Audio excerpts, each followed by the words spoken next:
Same sir.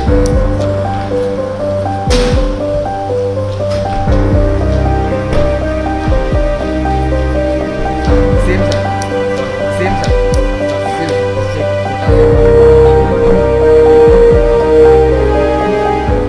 देखिए, इसमें देखना नहीं देखना की क्या बात है। जिसके पास कोई मुद्दा नहीं है उसका क्या बात कीजिएगा।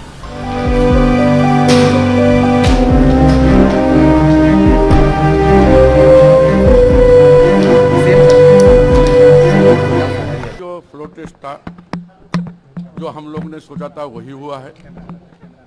पहले दिन से हम लोग जब समर्थन देने के लिए राज्यपाल महोदय के पास गए थे, साफ शब्दों में कहीं झूठ का नहीं, हम लोग बोले कि 43 सिग्नेचर है और 47 हमारा संख्या बल है और 2 जो है नहीं आ सकते। मैंने स्पीकर एक थे और एक हमारा जो एमएलए है झारखंड मुक्ति मोर्चा को बीमार है, किडनी ट्रांसप्लांट होगा।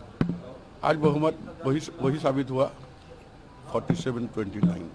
मंत्रिमंडल के विस्तार बहुत जल्दी। ये तो भारत का बच्चा बच्चा जानता है कि मोदी जी जो कहते हैं उसको भूल जाते हैं, जो वादा करते हैं उस वादे के आधार पर कोई काम नहीं करते, उस वादे पर कभी वोट नहीं मांगते।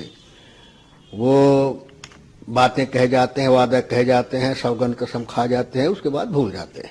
उसके बाद दूसरा इशू उठा करके लोगों का ध्यान आकर्षित करते हैं। तो जग जाहिर है, दुनिया जानती है। फ्लोर टेस्ट में एक बार फिर से बहुमत मिल गई है। जयमल मुख्यमंत्री हैं चंपई सोरेन, वो कह रहे हैं कि ये सेकेंड पार्ट है हेमंत सोरेन का और हेमंत सोरेन के साथ इनजस्टिस हो रहा है। और हेमंत सोरेन का ये कहना है कि मेरे ऊपर जो आरोप लगाए गए हैं जमीन को लेकर, तो कागजात सामने दिखाने चाहिए, बेबुनियाद आरोप है। देखिए, ऐसा है कि जो आरोप है, आरोप का जो प्रमाण है, ये दिखाना, ये करना तो अलग मैटर है।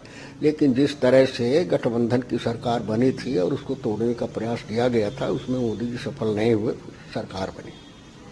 बिहार में आप कर दिया 12 तारीख को, वहां भी फ्लोर टेस्ट है। विजय सिन्हा जो बीजेपी के नेता है वो कह रहे हैं कि आप लोगों को तो अपने विधायकों के ऊपर ही भरोसा नहीं है, इसलिए विधायकों को वहां आप लोग भेज दिए और विधायकों को आप लोग लेबर समझते हैं।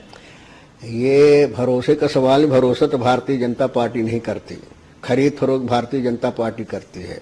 कांग्रेस पार्टी ने खरीद फरोख्त करती है और ना दूसरे तरह से डरा धम करके उसमें करती है। कांग्रेस पार्टी एक विचारधारा की पार्टी है और जो कांग्रेस पार्टी की विचारधारा को मानता है वो कांग्रेस के साथ रहता है, चाहे कहीं भी हो। जिस तरीके का आरोप लगा है जो नहीं दिया जा रहा है, अब निर्मला सीतारमण का कहना है कि ये चीज बातचीत होते रहती है और विपक्ष के जो लोग हैं वो भेदभाव का आरोप लगा रहे हैं। मतलब ये कि आप लोग बेबुनियाद आरोप केंद्र के ऊपर लगाते हैं। ये तो आंकड़े की बात है। अगर ये आरोप लगता है तो निर्मला सीतारमण को बता देना चाहिए कि इस तारीख को इस प्रदेश का पूरा हिस्सा चला गया है, ये जानकारी दे दें।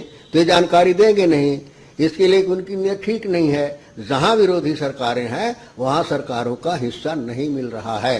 ये तो डॉक्यूमेंट्रियल है, इसमें कोई कहने न कहने की आरोप लगाने का सवाल ही नहीं उठता है। चुनाव आयोग का लोग के द्वारा और प्रत्याशियों के द्वारा वो बच्चों का इस्तेमाल नहीं होना चाहिए, आप लोग सहमत हैं चुनाव आयोग के इस बात से? नहीं, बच्चों का कहाँ उपयोग होता है? अगर कोई करता है तो बच्चों का तो निश्चित रूप से नहीं होना चाहिए। कोई करता भी नहीं है बच्चों का उपयोग।